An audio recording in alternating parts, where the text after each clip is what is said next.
ജരയെ കുറ്റബോധത്തിൽ നിന്നും മുക്തനാക്കി അനുഗ്രഹിച്ച് ത്രിവേണി സംഗമത്തിൽ സ്നാനം ചെയ്ത് ഭഗവാൻ ഗോലോകധാമിലേക്ക്, ജ്യേഷ്ഠനായ ബലരാമൻ സമാധിയായ ഗുഹയ്ക്കരികെ.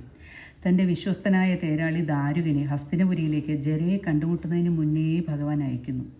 ദ്വാരക കടലിൽ മുങ്ങുമെന്നും യാദവർ തമ്മിലിടിച്ച് ഇല്ലാതായെന്നും അവശേഷിച്ച സ്ത്രീകളെയും കുട്ടികളെയും ഇന്ദ്രപ്രസ്ഥയിലേക്ക് കൂട്ടിക്കൊണ്ടുപോകണമെന്നും അർജുനനെ അറിയിക്കാൻ ഹിരണ്യാ നദിക്ക് സമീപം ആൽവൃക്ഷങ്ങൾ തിങ്ങി നിറഞ്ഞ വനത്തിലിരുന്ന ധ്യാനത്തിലായ ഭഗവാൻ, ഗോലോകധാമിലെ സർവവും ശ്രേഷ്ഠമാണ്, ഭഗവാന്റെ സ്വർഗാരോഹണത്തിന് സാക്ഷ്യം വഹിച്ചവർ, ഭഗവാനെ വൈകുണ്ഠത്തിലേക്ക് എതിരേൽക്കാൻ എത്തിയ ബ്രഹ്മാവ്, മഹാദേവൻ, സിദ്ധന്മാർ, ഗന്ധർവന്മാർ, സർപ്പഗണങ്ങൾ, യക്ഷന്മാർ, കിന്നരർ, അപ്സരസുകൾ, എന്തിനു പറയുന്നു, രാക്ഷസന്മാർ പോലും ഭഗവാനെ എതിരേൽക്കാൻ വന്നു അത്രേ.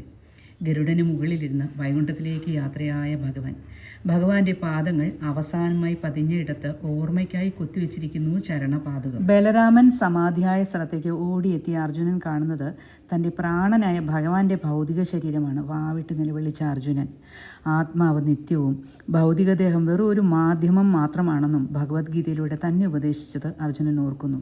ബലരാമൻ്റെയും ശ്രീകൃഷ്ണൻ്റെയും ദേഹങ്ങൾ വിധിയാവണ്ണം സംസ്കരിക്കുന്ന അർജുനൻ, പക്ഷേ പ്രേമത്തിൻ്റെ പ്രതീകമായ തൻ്റെ മിടിക്കുന്ന ഹൃദയം ഭൗതിക ലോകത്ത് അവശേഷിപ്പിച്ച ഭഗവാൻ.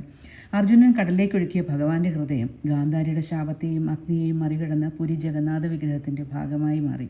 സ്നേഹമെന്നത് സാധാരണ മനുഷ്യബന്ധങ്ങളിൽ നിന്ന് ആരംഭിച്ച് ആ ബന്ധങ്ങളെ പൂർണ്ണമായി ഉൾക്കൊണ്ട് അതിൽ നിന്നുയർന്ന് പ്രപഞ്ചത്തിൻ്റെ ഭാഗമായി മാറുന്ന ഒരു യാത്രയാണെന്ന് ദർശനം തന്ന ഭഗവാൻ ശ്രീകൃഷ്ണൻ.